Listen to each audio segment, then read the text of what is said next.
All right. Hey, thanks for joining us today. We have Cheryl O'Brien, Gio Ponce, and myself, Doug Eccles with Overwatch. And today we're just going to kind of talk a little bit about two different industries, kind of blending the security industry and the multifamily space and property management. I have two experts in that industry here, so excited to have them here with us today. So we're just going to kind of jump in. So we'll start with Cheryl here first. So Cheryl, tell us a little bit about your role currently, what you do now, and maybe, over the last few years, how you got there. Sure. Thanks for having me. Yeah. I've been in the industry for 20 years, multifamily. I have ventured out to, do condo associations, homeowner association, and also commercial for a little bit. But I'm currently a regional property manager. Started as a leasing agent right out of high school and just, worked my way up. Nice. Yeah. Nice. When you're at a regional level, how many properties are you managing? So you can manage normally anywhere from 6 to 8. It really depends. Typically. Yeah. Okay. It depends on the unit count. Okay. So Great. yeah. Gio, how about you? How long have you been in the biz? Yeah, thanks, Doug. I've been in the industry for about 12 years. Okay. And I got started back in Texas, where I'm from. Okay. I had just finished my grad school, and I was trying to figure out what I wanted to do. At that point, I had just moved back to Texas, and my dad had a friend who was a property manager, and she knew of a new community they were opening up in the city. And so they were looking for someone to join the leasing team. And I thought, I like people. I could do this for a little while until I figure out what I want to do. Yeah. And that became my career. Here you are, 12 years later. Yeah, 12 years later. I ended up moving to Denver a couple of years after I started that. And over time, I've been in with 6 different companies total in my career. And I'm currently been a property manager. And I have been with all different types of communities, demographics, parts of town. The industry has a lot of movement because of properties selling, management companies changing, whole management companies being bought. So it's taken me through a lot of different experiences. I've kind of seen and done it all at this point. Yeah, nice. Well, one of the reasons that we wanted to bring you two specifically to the table here was, number one, we've had a relationship for going on over 4+ years. We worked together. Me as a vendor working directly for you guys and your company and multiple companies. But one of the things that I wanted to bring up for our guest was I thought was really important, and this has only happened one other time in my career, where when you guys were vetting for a new security company, I thought it was very interesting. So I believe it was either November, December of 2019 when we sat down with you guys. We ran a physical guarding business in a smaller market, Colorado Springs. Somehow you guys had heard about us. You invited us to the table, and we met. But one of the things I thought was really important, you guys were extremely prepared and very diligent. And majority of the time when we meet with people, they're in crisis mode. They just need somebody to stop the bleeding immediately. They don't ask a lot of questions. They don't even ask for a COI, possibly. They're just, can you start tonight or can you start tomorrow? Can you guys walk me through that process of how you guys, well, first of all, how did you get to a situation where you knew you needed to change vendors? What was the process in looking for new vendors? And then there was, I think 1 to 2 hours of questions. We don't have to go through all those today, but what were some of the things that were important to you in that hunt for a new solution? Yeah, I could start that one off. Since I have been with several different companies and worked with lots of different situations and vendors, I've developed a bit of a history or knowledge of the vendors around town. And when I got to that company that I was working with when we met, one of the first things I discovered was that they were using a security vendor that I was familiar with in the past that I didn't have a great experience with. And when I brought that up shortly after joining, they let me know that they had just entered into a contract with that company and weren't really looking to change. And so I had to kind of be patient and kind of start keeping track of some of the deficiencies that I would see and make my voice heard about some of the ways that I think that their service could be improved. And so Cheryl and I had discussed it, and bringing our concerns to upper management, they tasked us together to present some alternative options. I had worked with a different company in the past that I had present to a manager's meeting, but because of the way that they do their service, they actually weren't going to fit with our insurance needs. And so that was off the table. And so what I did was I took the Apartment Association Metro Denver book, the handbook for the year, and I turned to the security section of that book, and there were about 5 or 6 different companies listed there. And so we scheduled appointments with all of them to talk about or what they offer and ask questions about what we were looking for. Do you want to talk a little bit about that? Yeah, process? so we were tasked with the project. At the time, we worked together. We were both senior leadership. And obviously, Gio was experiencing some things with the vendors that he was not happy with. Same thing with myself. And so, like Gio said, we contacted, I would say, about 6 or 7 different security companies. I mean, we both were looking for different things, but also similar things, right? We're looking at pricing. We're looking at communication. What are you bringing to the table? Do you guys have options? Professionalism. And it was very interesting because, we sat with each company. Everyone presented something different, whether it was a brochure or, they rushed through their spiel. Some just gave us pricing, didn't really go into details. Some presented on a PowerPoint. And when it came to, your company, we were really impressed. I would say that you spent a lot of time speaking with us, answering our questions. And I would say the difference between your company and the other vendors that we interviewed, you were really professional. And you did provide options, and we were looking for options because obviously each property is going to be set up differently. Yeah. We're going to need patrolling, or we're going to need dedicated guards, things like that. And so I think, I don't know, we were just really impressed that with the communication level. I mean, you'd be surprised at who's out there, and you want to definitely be, have a positive experience with the person that you're going to have, on your property, working with your managers, working with you. And so, I don't know, we had a really good experience. We were really impressed. I remember Gio and I, after we interviewed everybody, we just sat down and we talked, and you were our top choice. There wasn't very many great options, I would say. Yeah. I remember a couple of reactions when we were going through this process. One was when I brought this subject up and wanting to vet other companies, regional management's reaction was kind of, well, there aren't really any good security companies. They're all kind of bad. And I feel that way about different vendors with different industries. And that's kind of the general consensus that I had felt regarding security companies in the past. But I think that that feeling has changed for me and for the team that ended up bringing you on board, because we were pretty impressed with your service. The other I remember is when we gave notice to the vendor that we were using at the time. They were a little bit larger, a little bit more well-known, and he was just pretty skeptical, and he was like, you'll be back. He's like, people think that they want to find someone else, and he's like, then they come back, Sure.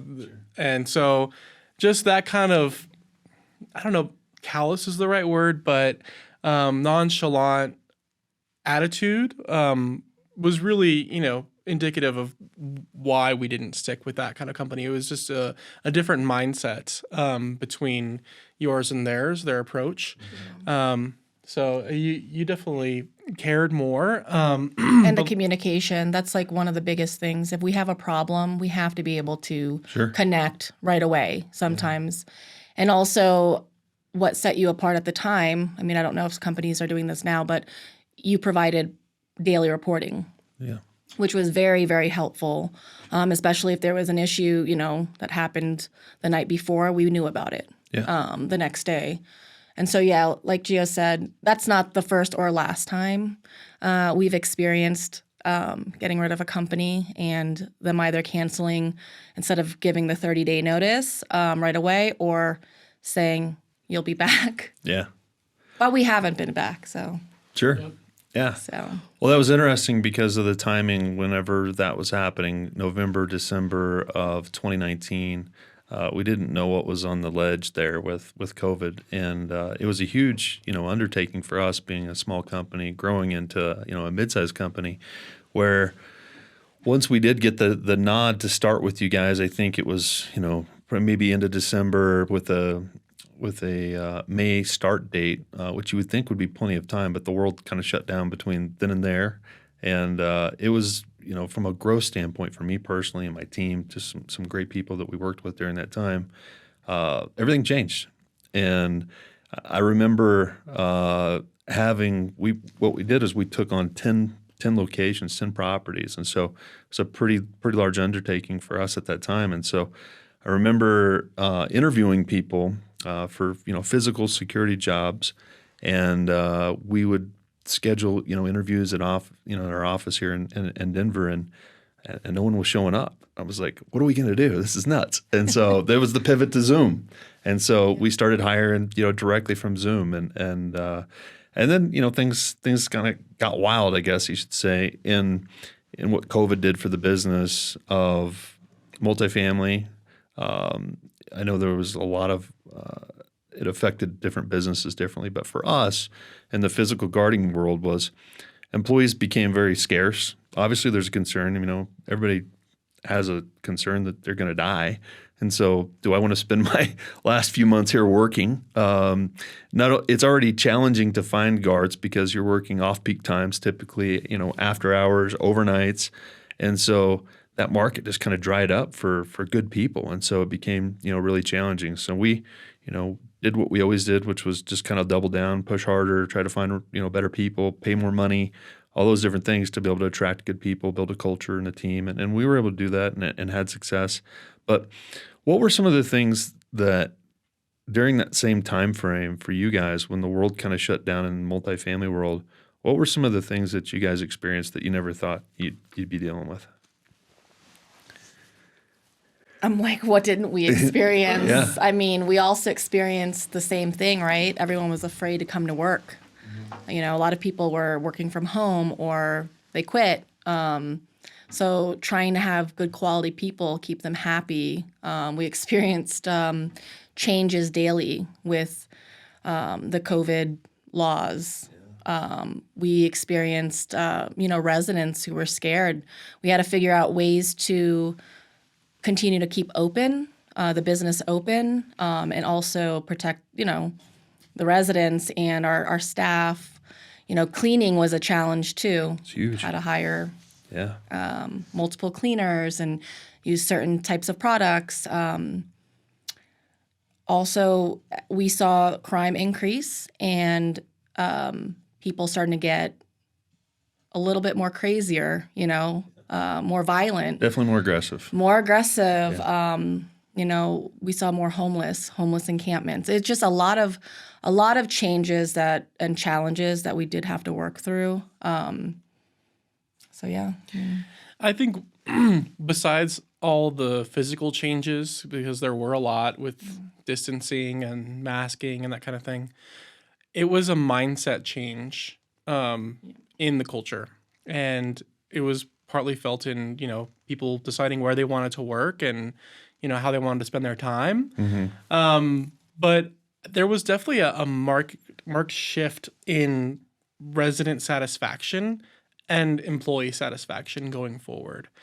In general, I felt like people who had unhappiness in their life really showed that they were unhappy going forward. And so, whereas, you didn't really hear as much from some of your escalated situations, it seemed like every day became an escalated situation. And it hasn't stopped. It's only increased and continued, where you are just dealing with some of the toughest situations, attitudes, and interactions with both on-site residents, on-site employees, and just human interaction that you really did not experience on a regular basis before COVID. Everyone was scared. Yeah. I remember, with work orders, I mean, we still had to work and we had to navigate through, well, what if this person has COVID or, they've called us and they have a work order and they're coughing. How do we approach that? How do we send our maintenance staff in there, without them getting sick? And it was a very interesting experience, but we all overcame it. I mean, we couldn't close down. Sure. The increase of packages was Oh, a my big goodness. one. Okay. Because Yes. everyone was ordering everything online. Okay. And while package delivery, Amazon, and that kind of thing had been steadily increasing over time, it was a huge increase starting with COVID. And to the point where our leasing offices were not equipped to handle the amount of packages that were coming in. I remember that. And Yeah. we would have packages strewn over the entire office. Looked like Christmas Day. every day. Every day. Yeah. Yes. It's nuts. And it was taking up hours and hours of the on-site team's time that could have been spent handling and assisting residents. And so decisions had to be made on a company level to install more package lockers or figure out a way to manage the packages in greater volume going forward because it wasn't sustainable as it was. And the increase of packages was also a target for security. Those things, would often go missing or opened or whatever else. So we had to find a solution that was not just having them laying around. Right. Yeah, that's I'll huge. say traffic was great though for those of us who still had to go to work. Right. Yeah, that was nice. Yeah. Yep. Well, one of the things that we were taxed with challenges, obviously on the staffing side, there were supply chain issues as well. Getting the proper equipment, tools. I mean, I know for both of you, we did fire watches that they couldn't get the parts in.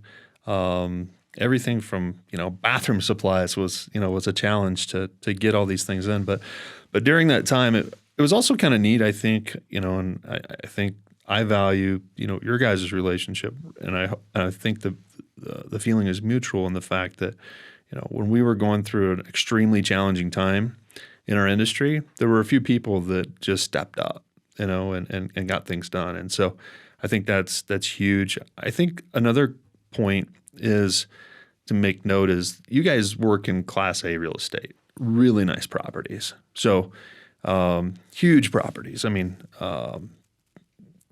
what for most properties that you have, what's kind of the average, people count living on a site?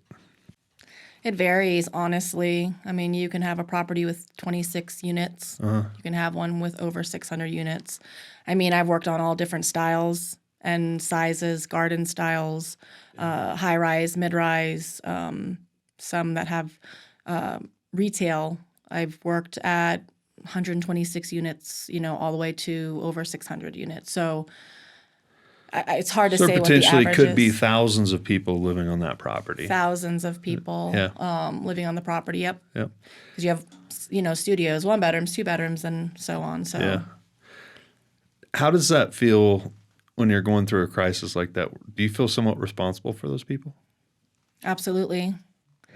Yes. If you care enough, about your community and your people, you care about your employees, your coworkers, care about the residents, and their well-being. That's our job in this industry. It's customer service. So you want to make sure people are happy. You're trying to protect them. We can't guarantee their safety. We say that all the time. But we know that it's a part of our job. That's why we have security. That's why we have cameras. That's why we put certain things into place, you know. Because customer service takes on a whole new meaning when it's their home. You know, if it's a hotel, then you see the customer for, 1 to 5 days. If it's a Starbucks, it might be a regular customer you see every now and then. But we are seeing our customers every day for, 12 months or more. And so when the service that they're getting is their home, that's the thing that they care most about. It's their largest paycheck. And it's where they go at the end of the day and want to feel safe and they want to feel at ease. And so when something goes wrong with their home, then it's a big deal, and we have to solve those big deals. Yeah, absolutely. I know the maintenance teams, they were just such a huge part of, your guys' properties and your, not only, the property or the community's success, but your success as well. And we work a lot with, maintenance supervisors, maintenance techs, just generally in that world, because they seem to kind of know what's going on the property the most, right? They know where, doors are getting broken into, or if there's an issue over here. And so I know our relationship in the physical guarding world was very close. We worked, really close with the maintenance teams, and I just really appreciated those guys and gals that worked really hard throughout that whole period of time. That was important. So, and I know for you, in your role, how important is it to have a great rock star maintenance person? Everything. Okay. It starts with a service supervisor, service guy, and then, you have your service techs. But the community manager and the service supervisor, they work hand in hand together. I mean, without having a strong manager and service supervisor, there's, it really affects not only the entire team, the community as well. I mean, I've gone through the industry. I've had some great ones. I've had some that are not so great. And it really, it affects you. I mean, you do enough as a community manager, and then the service supervisor has his own responsibilities. But I mean, he's got to be a good leader. He's got to be able to manage his team. He's got to be able to communicate with you and the residents and the entire office staff. It's so important. I just feel like the community manager and the service manager, they are just like, they have to work together. They have to be a team. They have to be on the same page. Yeah, that's huge. Yeah, it's make or break because the office team could be great and the property manager could be great and answer all the resident emails and questions and solve all the problems that they can in the office, but they can't be on site and around the property making sure that everything looks and works the way it's supposed to be. So if you could have all the responses in the world, but if something doesn't get fixed, then it's a big problem. And the maintenance teams are really a big part of what keeps the property functioning and keeps resident success high. And like Cheryl said, you really do have to have a really intertwined relationship to make sure that you've got the communication to know what's going on and how to fix it and how to communicate the status to everyone else. Yeah. You got to have somebody who's really dedicated. And when I look back and think about some of the better maintenance folks that we've worked with in the past, that's the thing that comes to mind is they were just super dedicated to not only their property, the job, but also to you. They have to care Yeah. too. It's about caring, showing up, Yeah. caring about the community, about the teams. I mean, that goes for anyone on a team, but there's a lot that, they do. I mean, you're ordering, you're working with vendors, you're making sure, like you were saying before, that the doors are secure, things aren't broken, you have to be following up. But also you have to communicate. You have to communicate with the manager. They both have to communicate together. And if not, it's a trickle-down effect where things just start, Yeah. snowballing, and then it affects the entire team, and they become frustrated. So Sure. during going back to COVID, I want to move away from that, but I think it was such an important part of what we're talking about here with, the multifamily space and then this hike and spike and security needs. But one of the things that was interesting was it just seemed like it was overnight. And I don't know when it was, if it was, July, August, something during that period of time of 2020 where I remember your property management group coming to us and saying, I think after they had approved funding through COVID, and they said, we want to double down on security. And because for the first few months, no one knew really what was happening. But after people kind of settled in with this new normal of craziness, crime really started to spike. And people started to get really aggressive with what they wanted. I mean, we had people that would literally just pick up a brick on the side of the road and throw it through a car window if they saw something that they wanted. Really no questions asked. And so it kind of felt like for a period of time there, things were just burning down, in our world. And we were staffing and hiring as quickly as possible. But to be truthful is we never really had a handle on it. There wasn't enough money to throw at the problem. How did that feel for you guys when you were dealing with those issues? Snatch and grabs, Yeah. car thefts. I mean, it was, it was frustrating. It was frustrating for, the teams as well. I mean, when you are a community manager and you have your office staff, your maintenance team, and, they feel a certain way about, and yourself, you feel a certain way too, where you're like, well, we need on-site security 24/7. Well, it doesn't work that way, right? We have to stay within a budget or, speak to ownership or upper management to get that approved. And so, it was frustrating at times because, yes, we could double up on security, but was it the right security, And yes, it did help. Any security helps, But I feel like for me, it was frustrating because it was just constant, A lot of people lost their jobs during COVID. They were going to do whatever they needed to snatch and grab, to steal, to pawn things to make their money.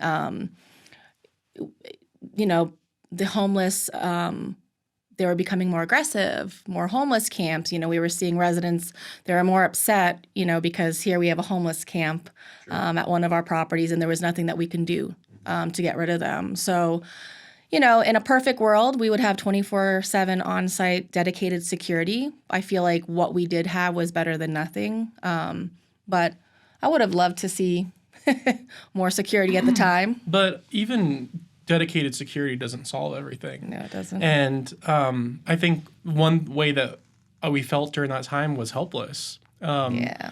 For a long time, this industry has continued in the same direction, and you kind of deal with the same situations, and what plans are in place to deal with these situations as they come up. And if something's a little different, then you know who to call and get it taken care of. After COVID, it became new situation after new situation after new situation, and you didn't know who to call for everything. You didn't know what to do in these situations, and you didn't know how to fix it. Our job as managers in the community is to put the right people in touch and call the right vendors, call the right people, and have them take care of the problem. But there weren't easy solutions anymore. And so it was kind of helpless watching, things continue to happen on our properties that we couldn't really get a permanent grasp on. Right. And I would say too, there were instances where because of COVID, you had a lot of these manufacturers, these companies closing down. So supply and demand, we weren't able to get the supplies needed. And so if someone were to break into our garage, we couldn't get the proper supplies needed. And the vendor, we're at the mercy of our vendors. It would take 2 months to get it fixed, And so we were seeing that increase in crime. But like Gio said, yeah, I mean, even with dedicated security, it's not going to fix everything. We tried it, but I think residents like to see presence. And I think at that time, because a lot of them were home, they were looking at it as, well, where is the guard? Like, we don't see the guard, but in actuality, we do have one. You know, we either have them patrolling or they are on the other side of the property. You just haven't seen them. But yeah, I mean, I would say anywhere in Denver, you definitely need some type of security. Yeah. Let's talk about the marketing piece of multifamily and how much pressure and stress there is around, say, for instance, like good reviews for your property. Because I know for us and some of the conversations, not specifically with you, but throughout our client base of hundreds of clients, one of the things that came to us whenever there was a negative thing that happened was the pressure and stress that maybe upper management had put on about, hey, we got this one Google review and it's related to crime and security, and they'd bring us in. Obviously, people have options whenever they're choosing their home and their community that they want to live in. How important is Google reviews and the public's image of your property? It's incredibly important because by the time they come to visit us, their mind has been mostly made up by what they see online. Right. Whether it's true or not. Whether it's true or not, Yeah. exactly. They've already made an impression and believe that, or not, the things that they've read, but it's at least in the back of their mind. Yeah. So, my general rule of thumb is you want to keep at least a 4.0 or higher on Google. But 4.5 is stellar and you want to try to stay in that range. But, sometimes things outside of your control happen. And then, you have to just ask for a bunch of reviews from happy customers to try to boost your scores. But one-star review can really take five stars to balance it out. Mm-hmm. And it can really be devastating to have a continual, low reviews hitting your property. Yeah. How do you guys feel about that overall with, let's say you do have those 5-star or 4-star reviews that, people just absolutely love. And then you have somebody that is disgruntled, frustrated, maybe something happened out of your control, and that really lowers, the whole community's score. Is that really fair to everybody else that's working their tail off and trying to do a great job? It's not. Yeah. And, the teams become frustrated, and I can totally understand that because I was on site for a long time. Yeah. But you just have to work through it. And like Gio was saying, if you know that you've done something good, whether it's completing a work order and someone's satisfied, or, a prospect that walks in and has a good tour, a resident that's happy with a solution, then you ask them to leave a review. I mean, it's like a proven fact that most people will write a negative review before they will write a positive review. Yeah. I wish more people knew that when they were searching for a home and looking at the reviews, but it has a huge impact on our industry. Yeah. When we talked about dedication earlier, we all work so hard. We care so much for the place that we work, and we invest a lot of our time and energy into it to feel good about what we do on a daily basis. So it is really discouraging to see these 1-star reviews come in where it's something that was out of your control. Everything was working fine, but someone got into the community, they broke into their car, and we got a 1-star review because this place isn't safe. We promise secure garages and that kind of thing, even though that's not true. Sure. But, and they might mention us by name, or they might mention, something about the community, but it's discouraging because we care a lot and we try our best, but it's not a perfect world and we can't guarantee that nothing is ever going to happen, but we feel for them. We feel, we want our community to be where everyone loves to call home, but there are things that happen that are outside of our control, and it just sucks sometimes. Yeah, you can't satisfy everybody. Sure. No matter what industry you're in. Right. This is what customer service industry is. You just have to continue to be positive and just work through, that negative review. In this industry, you have to have a backbone, and you can't take things personally. And so, if I have a manager that calls me up and she's like, oh my goodness, we just got this negative review because of this, and that. Most of the time I already know about the situation, and I try to be positive and just say, don't take it personally. You know how this goes. You're not going to see a 5.0, on Google. It just, if you do, I want to know what community you're at, because kudos to you. But, it's a constant thing that you work through and to try to overcome every day with reviews. It's huge in our industry. I mean, we look at everything. I mean, there's Google reviews, Yelp, apartment ratings. We also have something we call, Kingsley that we work towards too. And so you're never going to satisfy everybody, but you just have to try. Yeah, absolutely. As far as the relationships that you guys really focused on developing with your vendors, I think you both did a great job in my relationship. As we spent a lot of time on your properties, we were actually there probably more than any other vendor that you possibly might have.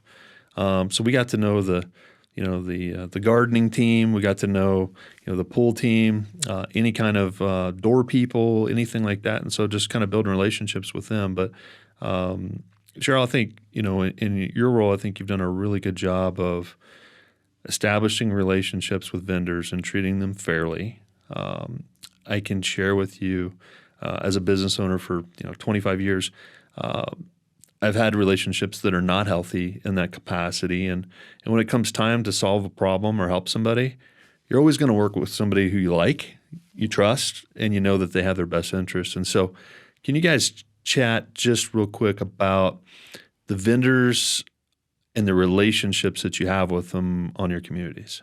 And what does that mean to you personally? Well, I think because I've been to so many places and been with different companies, I've seen how important vendor relationships are. There are vendors that I've taken with me from one company to the next, to the next, to the next, because you develop that trust, like you said, and you develop that relationship, and you model it for your team of how to treat the people that you're working with. And so you treat them friendly, with respect. And so the team kind of sees how your relationship is. And so that's how they start acting toward the vendors as well. So it starts with what you do with your vendors on site, but continuing to maintain good communication, making sure that their needs are getting taken care of so that your needs are getting taken care of. I think that goes a long way, and you have to work together for the good of the property. And then eventually it gets to the point where you have trained your team how to communicate with the vendors and how to treat them, that you can take a step back and the vendors really continue that relationship with the on-site team, so that when you move on to the next position or the next company, that you've fostered that successful relationship that remains, and you start that over with your new spot. I agree with Gio. Vendor relationships are so important in our industry, and I try to build good relationships by having good communication. Works both ways. I always say communication. I think it's huge in our industry, with respect. And I'm all for bringing on a vendor to another company that I go to if you're good, right? And when I say good, it's all about how you treat the on-site team, how they have to treat you with respect too. How you communicate with them, is the experience positive?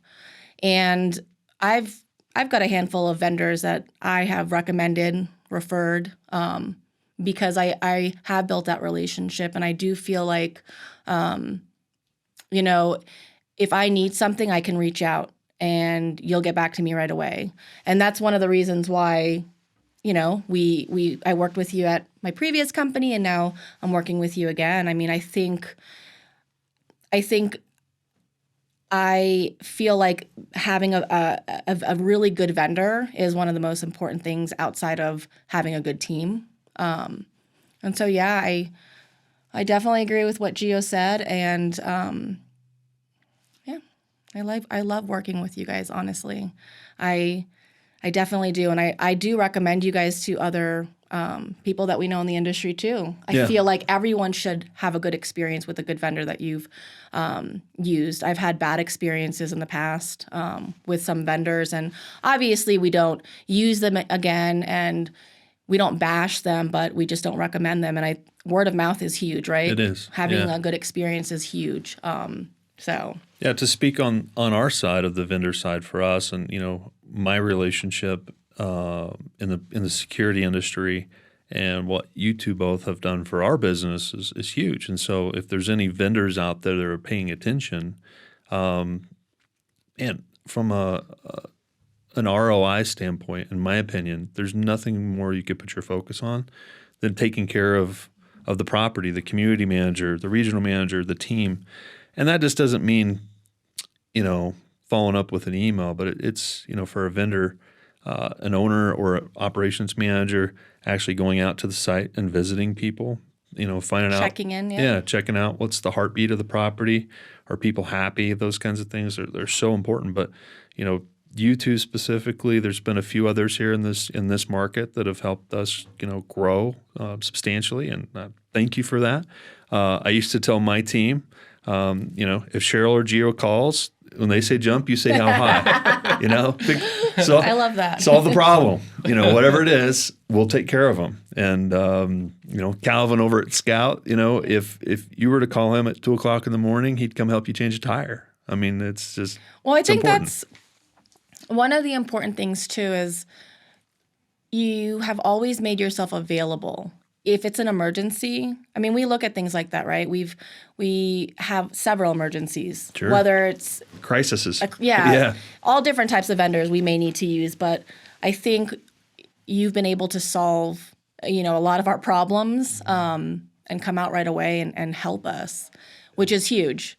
And so making yourself available, I would say is really, really big. It's been really big for me. You've really saved me and my team in a lot of different situations. So Yeah, I mean, there have been, situations during the day where someone's kind of out of their mind and, we need some assistance immediately. And, you or Calvin would show up personally on site and take care of that situation, in your full work, dress, looking good. But, you were willing to get in that situation right there and talk to them and get them removed from the site. Yeah. Well, I think it's important to kind of, take our listeners through that walk, which shows that I was in the physical guarding business for about a decade. And over the last 18 to 24 months, we have pivoted into electronic security or proactive video monitoring with our company now, Overwatch Technologies. I was able to successfully exit Scout Security, which is a company that we built, and you guys helped build that, so we appreciate that. And new ownership there, they're doing a fantastic job. I really believe they're the best option in this market, and they run just a great team, great group of guys over there, from Quentin to Matt to Josh to Calvin, the rest of their team. They put so much effort, energy into being, the number one, provider in this market, and I'm excited to see them grow. But one of the things that, we pivoted, and the reason we pivoted was basically out of necessity. It was birthed in COVID. It was birthed through crime. It was birthed through this market that we were in Denver, where I specifically remember just being frustrated that I couldn't solve all these problems for properties. And you guys are familiar with some of these properties that are 1, 2, even 3 city blocks, where the companies would be spending, $8,000 to $10,000 a month for a physical guard, but we'd still be having a garage broken into over here. And there's nothing more demoralizing as a business owner who's really passionate about what you do is to fail. And so when we get those calls and say, hey, we had a break-in over here in this garage, we're like, how did that happen? Well, we had the technology with Scout to be able to go back and look and see, well, that Frank was over here. We couldn't have eyes on the whole property. And so that's really how Overwatch was really birthed, I believe, is out of necessity. And so we continued to grow where the portfolio of our business just grew a lot. I think, it's important, you guys talked about relationships and vendor relationships and the apartment association. We'll talk more about that, like plugging in and be involved. I think that's really important. But where we got to was there was just such a great demand for security that we had to think outside of the box and figure out a way. And so through some trials and errors and tribulations and trying some different companies and situations, we essentially built our own proactive video monitoring company. And so what we do is we either take over IP cameras that are currently on a commercial property, or we install new cameras, and we're able to live video monitor and stream those cameras using artificial intelligence in our security operations center. And so when there's an event that needs to be verified, our team is looking at that. And so one of the unique things about what we do is, number one, I believe it's a better option than a physical guard. And this doesn't mean that your property or your site won't need a physical guard, because I think a lot of times we work in correlations with some of these other physical companies like Scout and their patrol teams, even some of the sites on the dedicated side, because these properties are so huge. They're big and there's a lot going on. There's a lot of moving parts. And so it's hard to cover all those areas. And sometimes I think you need both, really. So at one of our locations that we take care of for you, Cheryl, we have over 50 cameras. And so we've got a really good picture of what's going on that property. And so number one, I feel like it's a better solution because you have more eyes. But most importantly, number two is the cost savings. So as COVID hit, labor became a challenge, staffing, the supply chain of people really that wanted to work.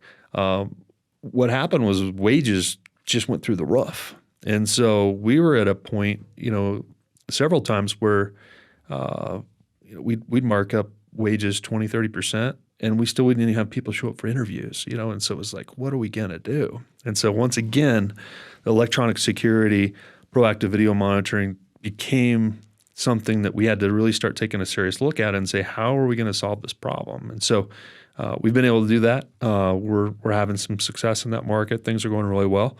But I still think there's always going to be a need, for a physical guard. Firewatch you can't replace with a camera yet, but at some point down the future.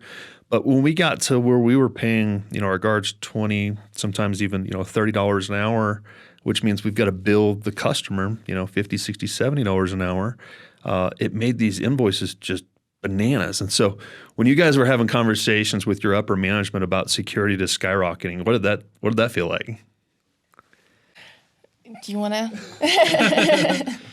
to?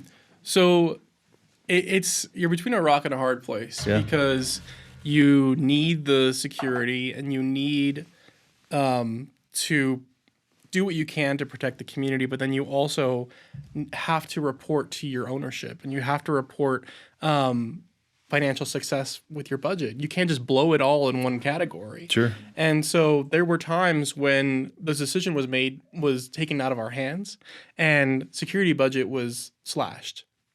And so we have to work within the bounds that we're given. And so it's, we have to find the right balance and the right solution. So reducing patrols.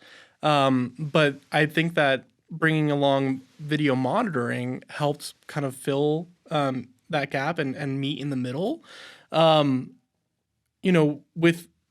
love having on-site patrols, and I think that it's really helpful. And what we've seen is that the criminals will just watch their patterns or watch their location, and then, like you said, hit the opposite end of the property or hit the property right after they leave. And what becomes most valuable, in my opinion, there is the on-call or the dispatch option for the security. Mm-hmm. And so the video monitoring becomes kind of that 24/7 dispatch. Mm-hmm. And so it combines that. But it's tough when the costs keep rising, especially with something like Firewatch, when that's not an option. You have to do it. And then dealing with some of the requirements of the city. And it can take months for Firewatch, and that really adds up. But it's not a question that has an easy answer, and every situation is a little bit different. I agree. I think video monitoring has been the best thing for a lot of my communities, because I have Overwatch on several of my communities right now, and it's it has saved us tremendously in cost. It has cut cost. And I feel like it has been, it's something that has worked a lot more, not saying than on-site security, but if you place these cameras in the right, areas, which if you know your property, then you know which areas, people might be entering, that you're seeing more of an increase in crime, things like that. What I love about your cameras are the ones that we have on site. You guys can talk through it, or you can alert through those cameras. So if you see somebody standing in one area for too long, someone can say, hey, what are you doing? Or an alarm will go off. And honestly, it's been the best thing. We've seen a huge improvement at some of my sites that were experiencing a lot of crime. That's been cut, I would say 75, 80% or more. Yeah. And then, of course, it makes ownership happy. It's cut costs a lot just to have the video monitoring. And, if we need a playback, if we need a recording or anything like that, I mean, it's technology, right? Yeah. You can just send us a recording, or we can look it up ourselves to see what has happened. And so I don't know. It's been great. I really wish everyone could, either afford one or the other or both, because some of my communities still have the on-site security as well, and they do go hand in hand. I feel like, depending on the community that you work at. Yeah, it's been very successful. Nice. For us. Well, yeah, we advertise 60 to 80% savings on an annual budget, and we see that those numbers really work out. And so Geo was actually kind of a pioneer, or we could call him a guinea pig for Overwatch when we first got started. But your property over on Broadway, downtown Denver, that Broadway street has some different types of people over there. They're they're amped up a little bit more, a little crazier. But we installed 10 Overwatch cameras at your site. But prior to that, you had a full-time, dedicated guard. You had a phenomenal guard over there for a really long time. And shout out to Chelsea. She's out there somewhere. Chelsea. She was awesome. She experienced a situation there. Sure. Because they were becoming aggressive. Yeah. Well, we didn't even discuss that, but there's liabilities involved, with, people being assaulted. But, Jill, when you first saw the Overwatch solution, what were your thoughts or concerns in the beginning? Well, my concerns in trying it out was that it was the response time. There's not a physical person there, so how effective is just, a camera yelling at someone going to be? Yeah. But I think that what I found is that a criminal already has a lot of anxiety and they're already pretty amped up and scared in the situation. And so getting caught, even if it's just an alarm, is a lot of the times enough to send them running. And so I've seen where one of our bike rooms that would get broken into in the past, several bikes would get stolen when it's just when they're without the cameras there in the past. And what I've seen is now when we install the cameras, the bike room gets broken into, the alarm goes off, and so these people are visibly nervous, and so they are rushing, and then they will try to take one bike and then run out of there instead of having the time to really take as many as they want out of there. So it doesn't, prevent all crime, but it really reduces what the time that they're spending on there and what the overall loss is. Yeah. Well, that's key too, because one of the things that I found out about in owning a physical guarding company is we would work our tails off, trying to do a little bit of intel, collect, information. We had a really hard time working with the properties at that time to get cameras and footage and stuff. And now I understand. I didn't understand then, but why that was. But whenever you turn over that information to law enforcement or PD, they're so busy.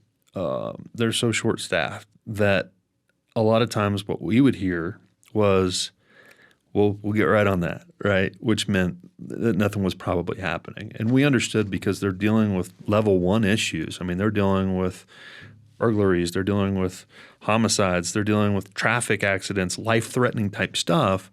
Do they really have time to be on your property dealing with somebody who's got a broken window? Right. Probably not.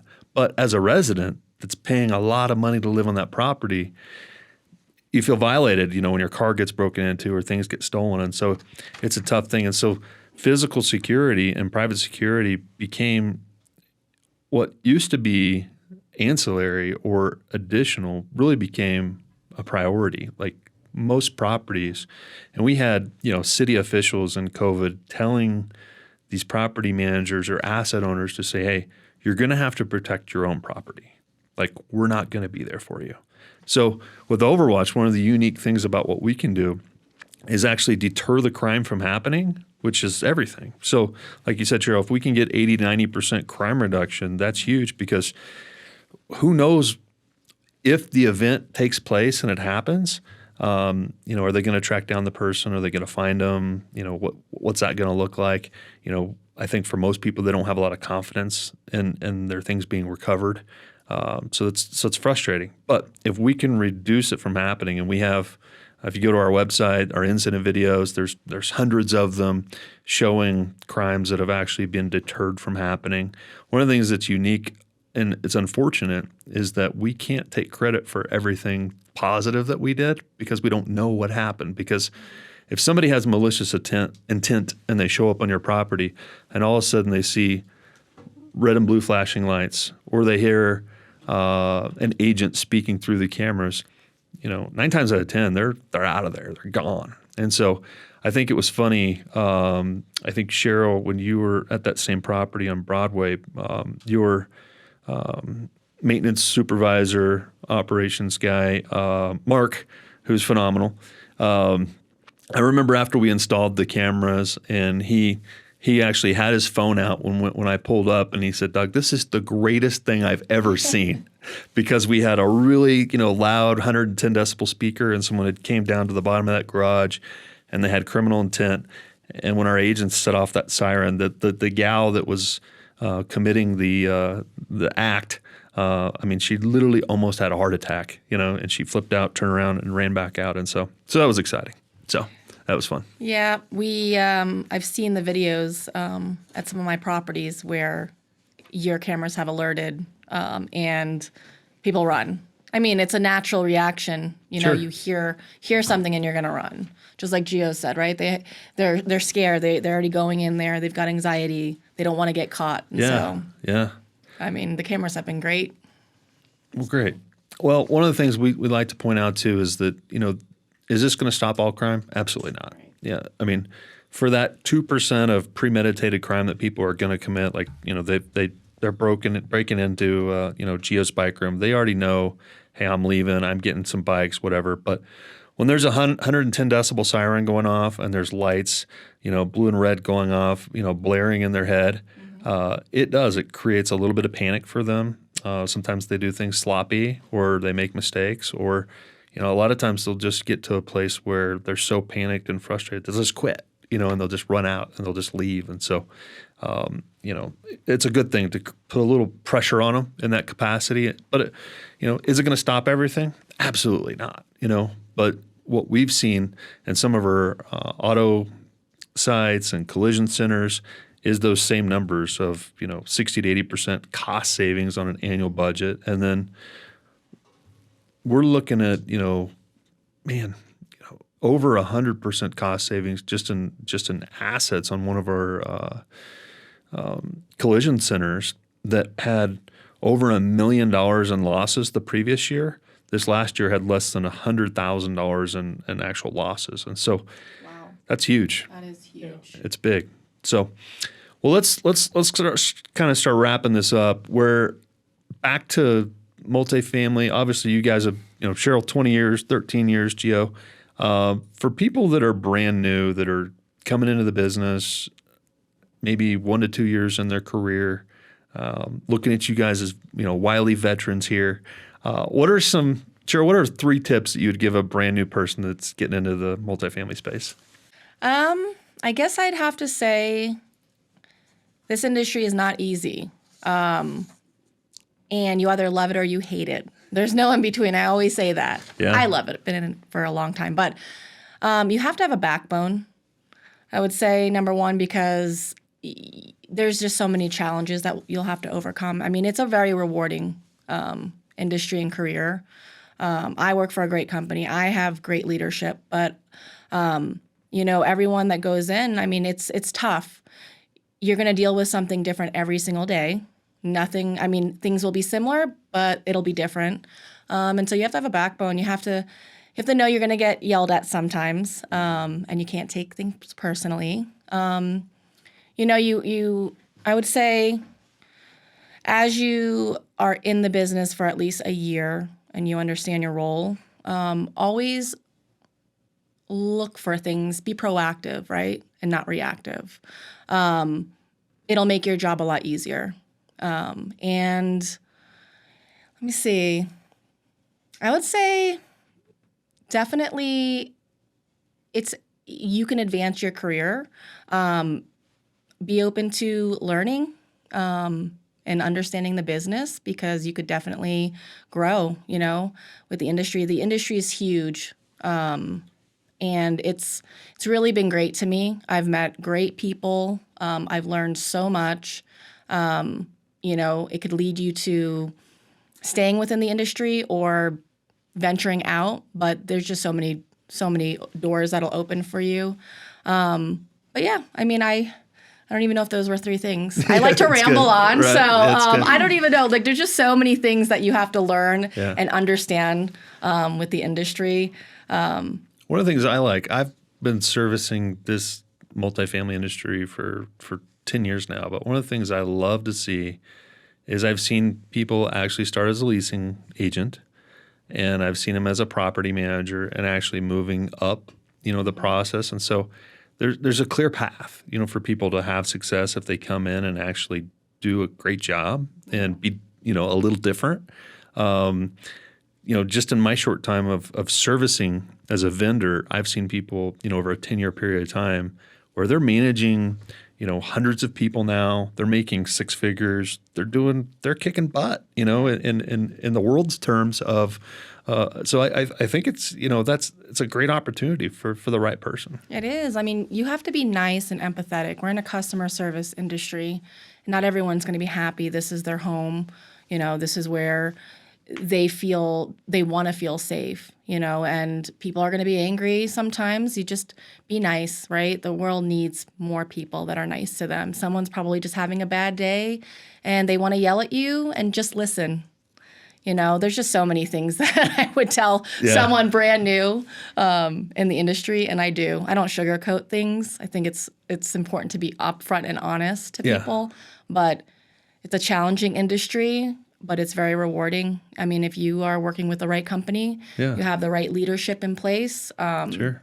You'll continue to grow and be successful, and you want people around you that want you to be successful. And so I try to pass those things along to my managers as well, and their teams and my teams. But yeah, we could speak for 10 hours about it, but I'll let Gio talk. Yeah. She was waiting to talk. Gio, what do you think? 3 things that someone brand new coming into the business should focus on.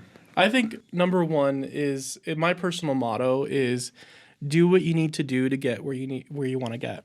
And so that looks a lot different a lot of the times. And so sometimes that means that you need to recognize that you have more growing and learning to do before you're ready to step into the next position. Because if you aren't ready, then you could set yourself up for failure. Sometimes that means that you need to consider an opportunity that might come across to take a position across town. And it's not as close as where you want to be, but it is going to be the right environment to get you into the next position. Sometimes that means waiting. And, you might be itching to move Patiently. up. But sometimes that just means waiting and being where you are. Sometimes that means stepping on with a new company and taking a risk.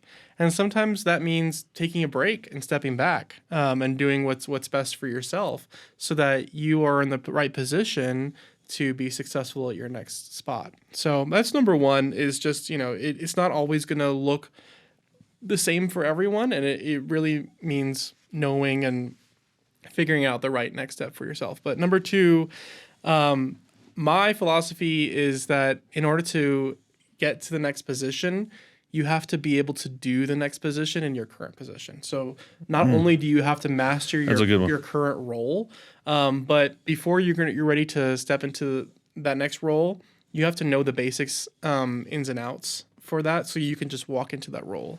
Not a lot of places are going to want to promote you without having zero knowledge of that role. Being able to actually do that role is going to take you a long way. And then number three is kind of what Cheryl said, is it's the people. So being good at your job is great, and that's a good foundation, what you need. But a lot of times it comes down to knowing the right people and building those relationships. And because this industry is big, but it's small. And that means that if you're shopping a comp, that you're making an impression with them. Sure. Because you never know what little interactions could lead to your next career move. That means being polite when you're shopping, whether it's the leasing consultant or it's the property manager, and going the extra step just to introduce yourself and maybe bring them a coffee when you come to see them. Just doing the little bit of extra that shows that you're a person and your appeal to their humanity really goes a long way, because a lot of people's perception of their job is that it's just a job, it's just a 9 to 5, and but what it is we're dealing with people, and we're touching people's lives all the time. And so you never know what relationships are going to turn into for you. Yeah, that's huge. So I like what you said. You said this industry is big, but it's also small. Is that right? Yep. Yeah.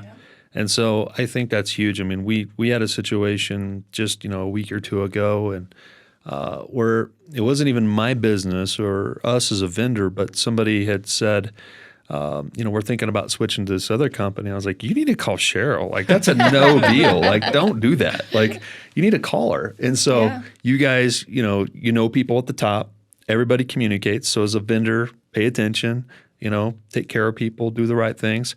As far as goals and kind of moving forward, and then we'll wrap it up here. I'll share mine. So with Overwatch, it's been a pleasure to work as a vendor for both of you guys. Our team's super excited. We got a lot of good stuff happening right now. And so we're actually starting to franchise our business. We're honing in on 1,000 cameras that we're monitoring. We're providing, some incredible jobs and opportunities for people. We've got some exciting things happening. And so we really believe for the next 2 to 5 years that our business will grow at 2,000 to 5,000 cameras per year. And so that's really exciting. We get to create a lot of safer spaces than what would normally be out there.